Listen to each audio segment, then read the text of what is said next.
Hello and welcome to my channel. Today you will read and listen to the second chapter of the book, The Adventure of Nikos.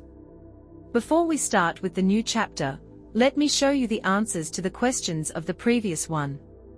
If you haven't already watched the book's first chapter, you can do so by clicking the button on the top right. Make sure to subscribe to my channel and like the video to help me in my development. I appreciate your support and I hope you enjoy watching.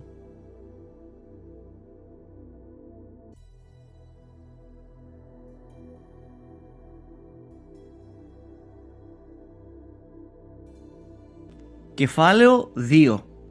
Η επιστροφή από το δάσος. Ο Νίκος, η Ελένη και ο Κώστας μπήκαν στο λεωφορείο μαζί με τους υπόλοιπους μαθητές. Η εκδρομή στο δάσος είχε τελειώσει και τώρα όλοι επέστρεφαν στο σχολείο. Ο Νίκος καθόταν δίπλα στο παράθυρο, κρατώντας τη μονέτα μέσα στην τσέπη του. Δεν μπορούσε να σταματήσει να σκέφτεται από πού να είχε έρθει αυτό το μικρό στρόγγυλο αντικείμενο. «Τι νομίζετε ότι είναι αυτή η μονέτα?»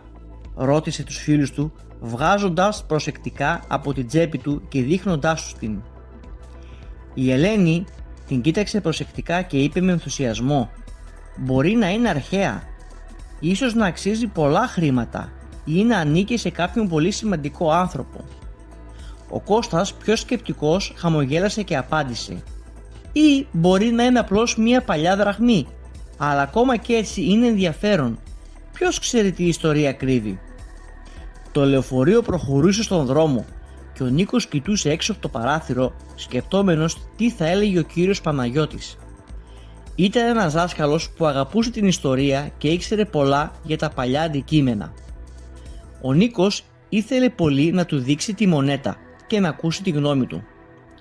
Ξαφνικά η Ελένη πλησίασε τον Νίκο και του είπε ψιθυριστά: «Και αν αυτή η μονέτα είναι στοιχείο για κάτι μεγαλύτερο, ίσως είναι μέρος χαμένου θησαυρού». Ο Νίκος γούρλωσε τα μάτια. Η ιδέα αυτή τον ενθουσίασε ακόμα περισσότερο. Θα μπορούσε πράγματι να ισχύει κάτι τέτοιο? Όταν το λεωφορείο έφτασε στο σχολείο, τα παιδιά βγήκαν γρήγορα και πήγαν στην τάξη τους. Ο κύριος Παναγιώτης στεκόταν δίπλα στον πίνακα, περιμένοντας τους μαθητές. Ο Νίκος πλησίασε με τους φίλους του και έβγαλε τη μονέτα από την τσέπη του. «Κύριε Παναγιώτη, βρήκαμε κάτι πολύ ενδιαφέρον στο δάσος», είπε ο Νίκος και του έδωσε τη μονέτα. Ο δάσκαλος πήρε το μικρό μεταλλικό αντικείμενο και το κοίταξε προσεκτικά. Τα μάτια του γυάλισαν από ενδιαφέρον. «Πολύ ενδιαφέρον», είπε αργά. «Αυτή η μονέτα μοιάζει πολύ παλιά, ίσως να έχει μεγάλη ιστορική αξία». Ο Νίκος και οι φίλοι του αντάλλαξαν ενθουσιασμένες ματιές. Η καρδιά τους χτυπούσε δυνατά. «Τι σήμαινε αυτό?» Ο κύριος Παναγιώτης έτριψε το πηγούνι του σκεπτικός.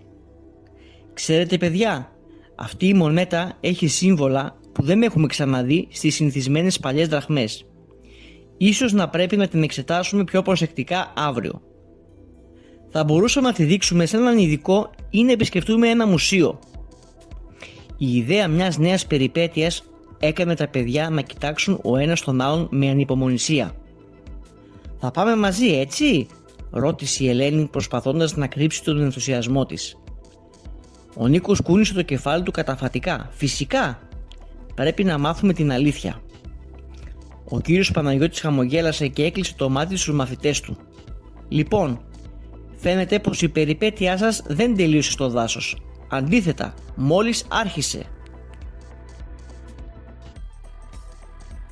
Try answering the questions that you see in the comments below.